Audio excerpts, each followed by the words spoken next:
এসেছে তাতে একদিন সকাল থেকে সন্ধ্যা পর্যন্ত পুরো সময় নিতে হয়তো কভার করা যাবে। তারপর সারা যেটা ফিল্টার করে আমার হাতে তুলে দিয়েছেন তার মধ্যে অনেকগুলো প্রশ্ন আমাদের দিকে জোর নামাজ কতটুকু দেওয়া যায় দেখি।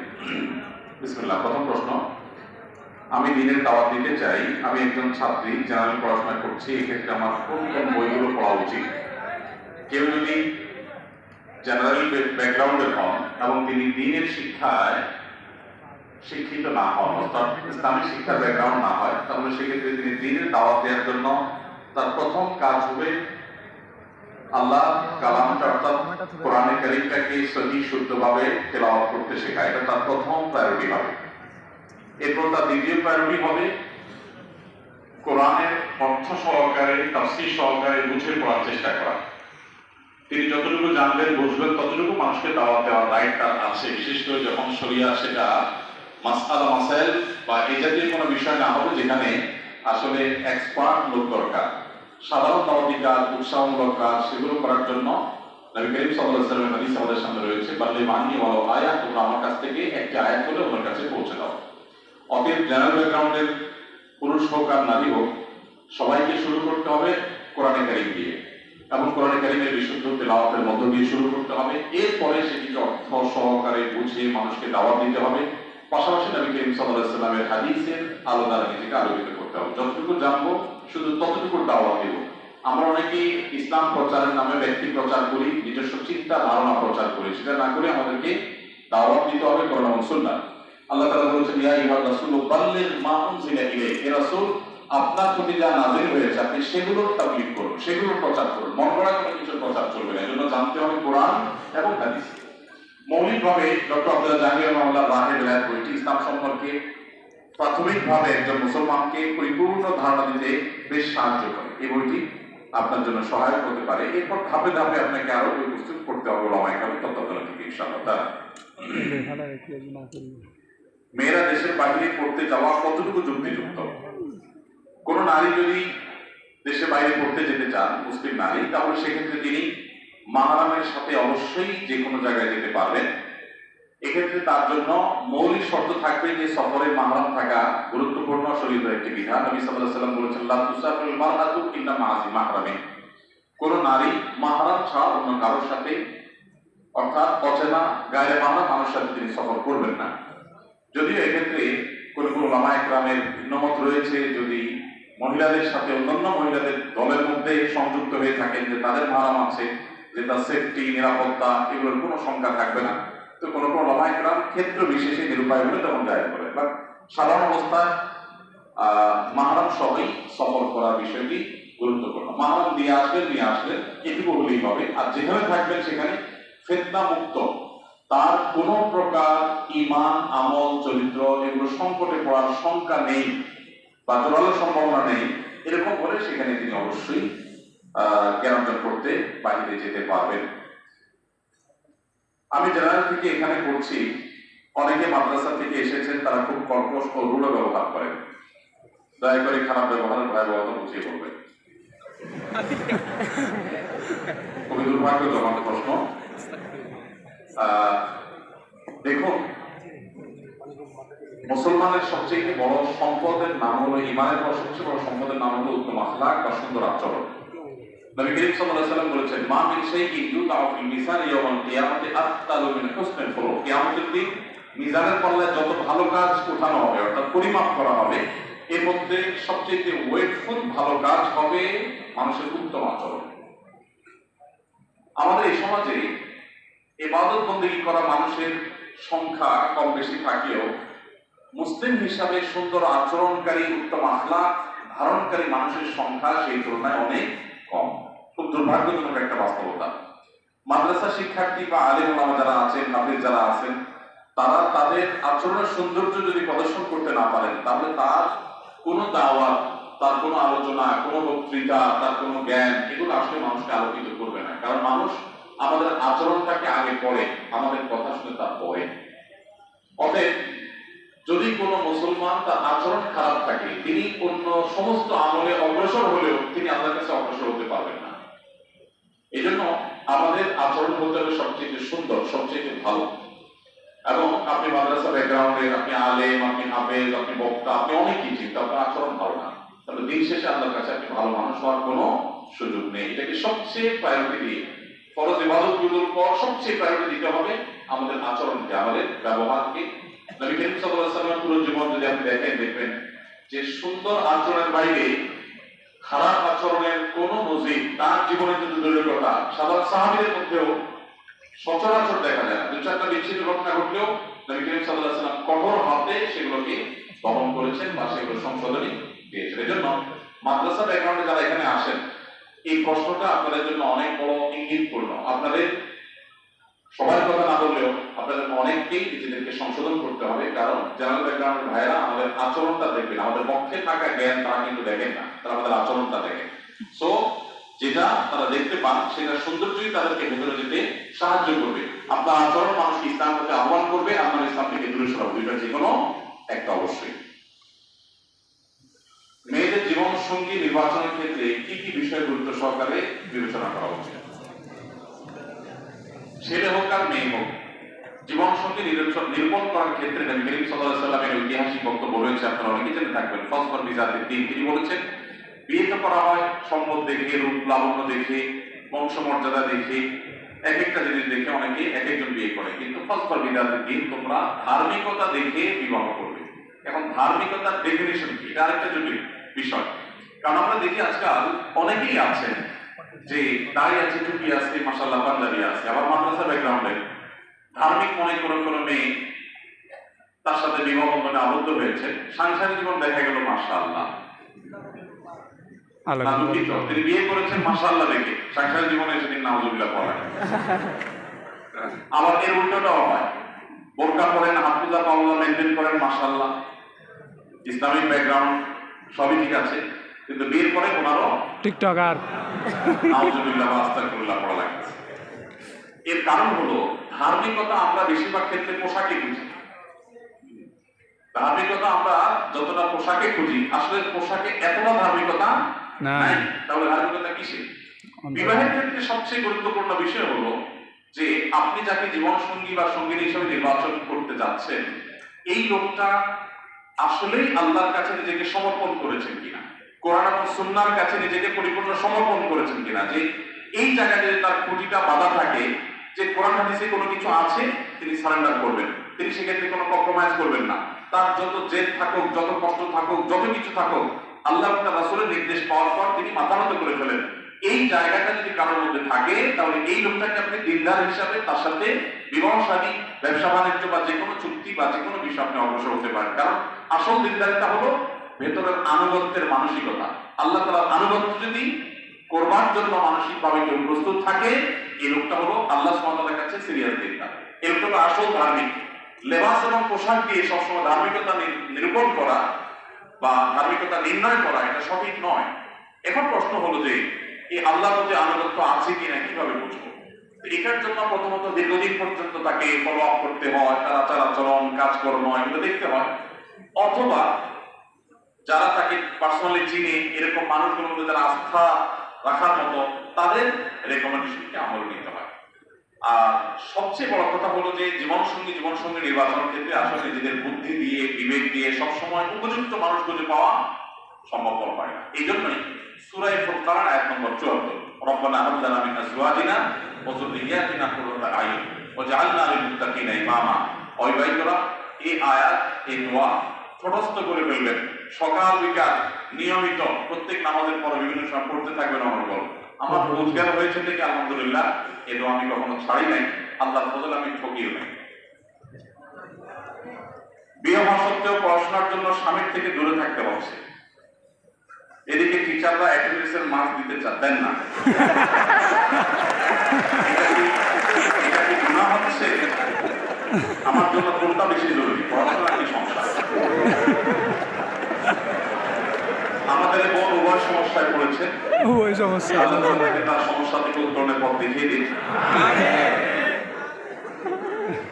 স্বামীর কাছে থাকতে গেলে, সংসার করতে গেলে টিচার অ্যাটেন্ডেন্স দিচ্ছেন না, আবার টিচারের কাছে অ্যাটেন্ডেন্স পেতে গেলে স্বামী অ্যাটেন্ডেন্স দিচ্ছেন না, জটিল সমস্যা। দেখুন ইসলামী শরিয়ার যে আদেশ নিষেধগুলো, এগুলো আমাদের অনেক সময় ভালো লাগে না, আমাদের অনেক সময় মনে ধরে না, কিন্তু বাস্তবতা হলো ইসলামী শরিয়া এসেছেই মানুষের কল্যাণে। আল্লাহ বলেছেন সারা আলাকুম মিনাদ দীনি মা ওয়াসা বিহি নূহান ইলা বিলায়া। আল্লাহ যে শরীয়ত দিয়েছেন এটা লাকুম, মুফাসসিররা বলেছেন লাকুম আই বিইনতিফাইকুম, তোমাদের উপকারের জন্যই আল্লাহ শরীয়ত দিয়েছেন। অতএব শরীয়তের কোনো বিধান আমার বোঝানো আসলেও বুঝতে হবে যে এটা তিতা ওষুধের মতো আমার জন্য কল্যাণকর। এবার আসলে যা করতে হবে সেটা হলো, যদি কোনো নারী বিবাহের পর তিনি যদি নিয়মিত পড়াশোনাতে মনোযোগী হন, নিয়মিত পড়াশোনা করেন, কন্টিনিউ থাকেন, এদিকে অ্যাটেন্ডেন্স ঠিক রাখতে গিয়ে যদি ওই দিককার অ্যাটেন্ডেন্স তিনি হারিয়ে ফেলেন, মিস করেন, এবং তার এবং তার স্বামীর চরিত্রের সংরক্ষণ যদি চ্যালেঞ্জিং ব্যাপার হয়ে যায়, তাহলে সেক্ষেত্রে সেই নারীর জন্য ইসলামী শরিয়ার দৃষ্টিকোণ থেকে তার সংসারকে প্রায়োরিটি দেওয়া বেশি গুরুত্বপূর্ণ। একটা অপ্রিয় মাসআলা দিয়েছে, অপ্রিয় মাসআলা, অজনপ্রিয় মাসআলা, কিন্তু শরীয়তের নির্দেশ না এটা। আমার জন্য উচ্চতর জ্ঞান অর্জন করাকে শরীয়ত ফরজ না করলেও বিবাহ হয়ে গেলে আমার সাংসারিক জীবন যাতে ক্ষতিগ্রস্ত না হয় সেটা আমার জন্য কিন্তু ফরজ। এই যে প্রায়োরিটি, এটা বুঝতে পারাটা গুরুত্বপূর্ণ। কিন্তু এর মানে কিন্তু এটা না যে আমি বলছি যে একজন নারী তিনি ইসলামিক জ্ঞান অর্জন করবেন আবার জাগতিক জ্ঞান অর্জন করবেন, আমি সেটা বলছি না। আমি বলছি আপনি যখন দুই নৌকা পা দিয়ে দিয়েছেন, আপনাকে যেগুলো একটা ছাড়তে হবে। নির্বাচন যদি করতে হয় তাহলে অবশ্যই আপনি সংসারের নৌকা ছেড়ে অন্য নৌকা আপনি উঠতে পারেন না। এটা হলো যদি আপনি দুই নৌকা কোনো একটা আপনাকে বাছাই করতে হয়। তবে এই পরিস্থিতি খুব রেয়ার কেস, খুব অল্প ক্ষেত্রেই হবে, বেশিরভাগ ক্ষেত্রেই সমন্বয় সাধন করা সম্ভব। আপনি সমন্বয় সাধন করার জন্য আপনার চেষ্টা করলে সেটা অসম্ভব নয়। যদি সমন্বয় সাধন করতে পারেন সেটা সবচেয়ে উত্তম, যে আপনি যদি পর্দা পুরুষদের সাথে আপনার জ্ঞান অর্জনকেও ঠিক রাখলেন, সংসারকেও ঠিক রাখতে পারলেন, তাহলে সেটা হবে সবচেয়ে উত্তম। এবং সেটা চেষ্টা করলে খুব বেশি কঠিন কোনো বিষয় নয়, ব্যালেন্স করা অনেকখানি সম্ভব হতে পারে। এরপরে প্রশ্ন হলো, আমি সদ্য বিবাহিত, আমি আলহামদুলিল্লাহ রাগী বা জেদি নই, সবসময় সবর করার চেষ্টা করি, কিন্তু আমার স্বামী জেদি ও রাগী হওয়ার কারণে আমাদের মধ্যে সমস্যা লেগেই থাকে, কথা বন্ধ হয়ে যায়, আবার তার কিছু ব্যবহারে কষ্ট পেলেও সবর করা কষ্ট হয়ে যায়। এক্ষেত্রে করণীয় কি?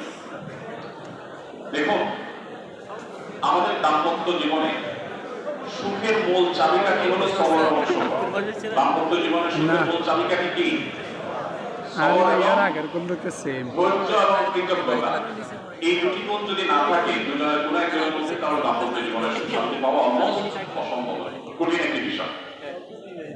নবী করিম সাল্লাল্লাহু আলাইহি সাল্লামের দাম্পত্য জীবনে এমন অনেক ঘটনা ঘটেছে যে ঘটনাগুলোর কারণে মন খারাপ হওয়ার কথা ছিল।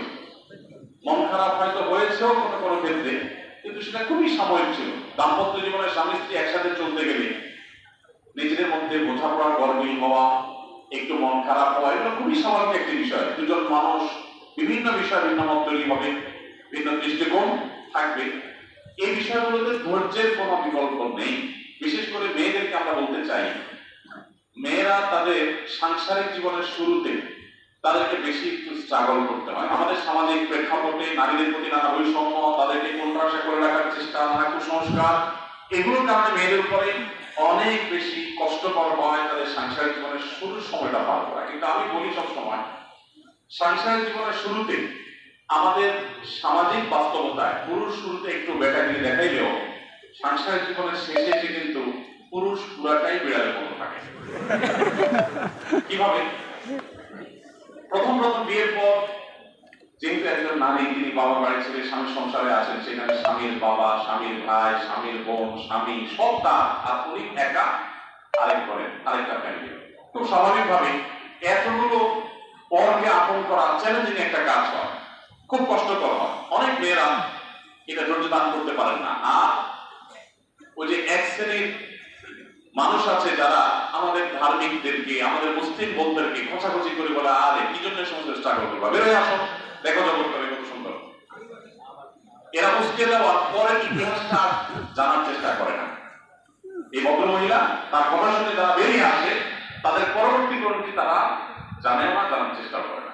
এর বিপরীতে টিকে থাকে, যারা কষ্ট করে ধৈর্য ধারণ করে, সবর করে, নদীর কেনারাতে যে বড় বড় ঢেউ এটা দেখে ভেতরে ঢুকতে যারা ভয় পায় না, সাহস করে এগিয়ে যায়, একটা পর্যায়ে তাদের এই কষ্টটা থাকে না। কখন কষ্ট থাকে না?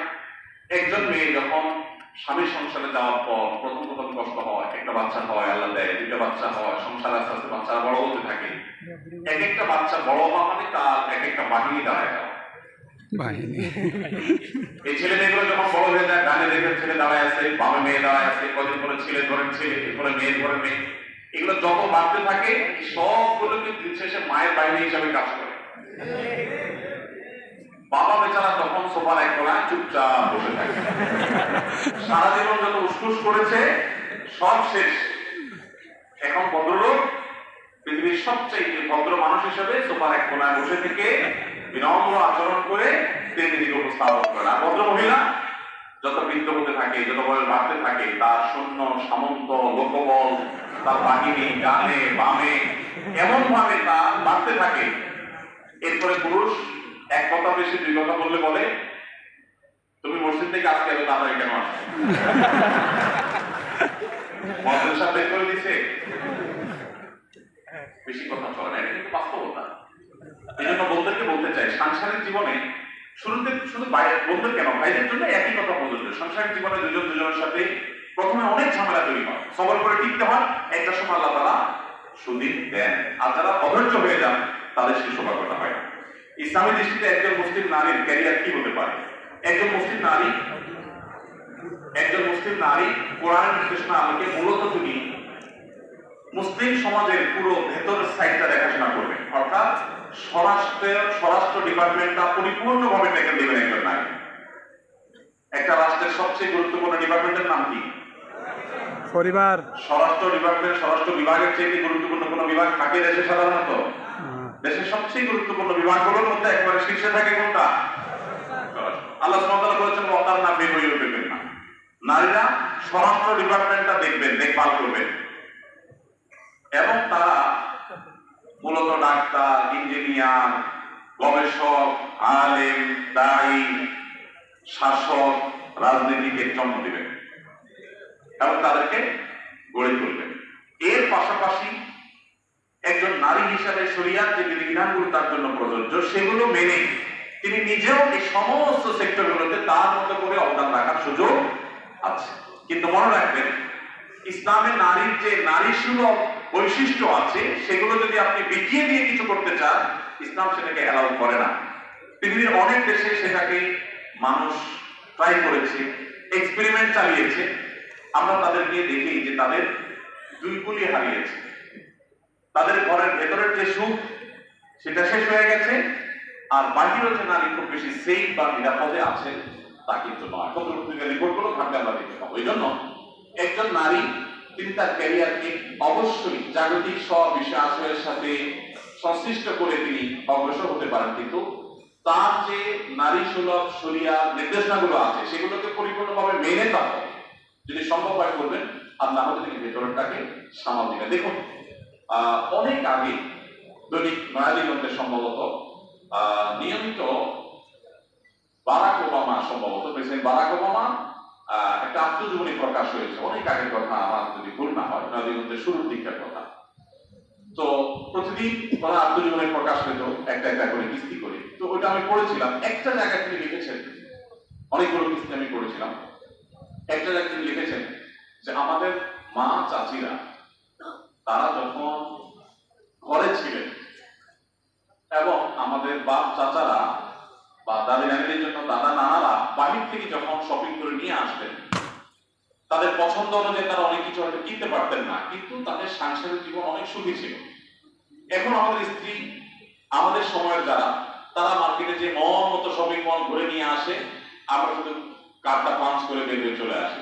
এরপরও আমরা সাংসারিক জীবনে তাদের মতো সুখী না। এই বাস্তবতাকে আমরা কি অস্বীকার করতে পারবো না? আপনার মায়ের সাথে আপনার বাবার বোঝাপড়া যতটা, আপনার সাথে আপনার স্ত্রীর বোঝাপড়া তত ভালো না। এই বাস্তবতা অস্বীকার করা যাবে? অথচ তারা কিন্তু ভালোবাসা আদান প্রদান করার তেমন সুযোগ পেতেন না। বিশেষ করে গ্রামে যারা বেড়ে উঠেছেন, সেই বউরে বেচারা পুরুষ বের হয়ে গেছে, রাতে বাসায় ফিরেছেন, এসার পরে খাওয়া দাওয়া হয়েছে, সবাই যার যার কক্ষে গেছে, তারপর স্ত্রী চেহারাটা তাও দেখতে পারছে কিনা সন্দেহ, কারণ কারেন্ট ছিল না, আরেকদিন বন্ধ করা। আর এখন সুবহানাল্লাহ, আপনি বিয়ে করেছেন, আপনার স্ত্রীর সাথে আপনি হোয়াটসঅ্যাপে তাকে ভালোবাসার মেসেজ পাঠাচ্ছেন, মেসেঞ্জারে পাঠাচ্ছেন, মোবাইলে কল করছেন, ভিডিও কল করছেন, বাইরে যাচ্ছেন, ভেতরে থাকছেন, কাপড় চোপড় একটা জায়গায় 5টা কিনে দিচ্ছেন, চাইনিজ খাওয়াচ্ছেন, থাই খাওয়াচ্ছেন, ইন্ডিয়ান খাওয়াচ্ছেন, এত কাহিনী করার পরও ভালোবাসা যেন কোনোভাবে জমে না। এই জন্য আমি বলি এখনকার যে প্রজন্ম, আমাদের ভালোবাসাগুলো সব হলো মেড ইন চায়না, আর আমাদের বাচ্চা চাদের যে ভালোবাসা ছিল সেটা আসলে মেড ইন জাপান। খুব স্ট্রং। এই কথা বলার উদ্দেশ্য হলো যে একজন নারী, একজন মা, তিনি যদি মনে করেন যে না আমি ওয়েস্টার্ন কালচার দ্বারা প্রভাবিত হয়ে যা খুশিটা করবো, তাহলে তাদের মতো আম এবং ছালা দুইটাই হয়, তারা দুইটাই হারিয়েছে। আমাদের মা বোনদের ঠিক করতে হবে যে আমি ইসলামী শরিয়া দ্বারা পরিচালিত হবো কিনা। আপনি যদি ইসলাম শরিয়া দ্বারা পরিচালিত হয়ে ডাক্তার হন, ইঞ্জিনিয়ার হন, ইসলাম আপনাকে অবশ্যই অ্যাপ্রিসিয়েট করবে। আবার বলছি, আমাদের সংস্কৃতি এটা আমাদেরকে ধারণ করতে হবে, কিন্তু দুঃখজনক যে আমরা অন্যদের সংস্কৃতিকে ধারণ করছি। বিবাহিত দম্পতির মধ্যে দুজন যদি দুই আকীদার হয় এবং স্বামী যদি স্ত্রীকে তার অনুষ্ঠিত আকীদার মেনে চলতে বলে, এক্ষেত্রে একজন নারীর করণীয় কি এবং তার ক্ষেত্রে স্বামীর কথা মানতে হবে কিনা। স্বামী এবং স্ত্রীর মধ্যে কোনো বিষয়ে ভিন্ন মত থাকতে পারে, যদি এরকম হয় না স্ত্রী যে ভিন্ন মতটা আছে সেটা স্বামী স্ত্রীর মধ্যকার যে ভিন্ন মতটা আছে এটা খুব ছোটখাটো বিষয়, ইমান যাওয়ার মতো কোনো বিষয় না, তো সেই বিষয়ে স্বামী স্ত্রী একে অন্যকে বাধ্য করতে পারে না, আহ্বান তো অবশ্যই করতে পারে। ওমর রাদিয়াল্লাহু তাআলার সাথে তার স্ত্রীর একটা ভিন্ন মত ছিল, খুব ইন্টারেস্টিং বিষয়। ওমর রাদিয়াল্লাহু তাআলার স্ত্রী তিনি মসজিদে জামাতে সালাত আদায়ের জন্য যেতেন। ওমর রাদিয়াল্লাহু তাআলা বললেন যে আমার কাছে ভালো লাগতেছে, লাগে না। তিনি বাহিরে বিশেষ করে রিস্কি বিষয়গুলোর উপরে খুব সতর্ক থাকতেন। তো ওমর রাদিয়াল্লাহু তাআলার স্ত্রী বলেছিলেন যে আপনার কাছে ভালো লাগে কি লাগে না সেটা ভিন্ন বিষয়, আপনি স্বামী হিসাবে আমাকে নির্দেশ করেন, তাহলে বাইরে গিয়ে নামাজ পড়ার জন্য শরীরে ফরজ ওয়াজিব করে নেই, আমি যাবো না।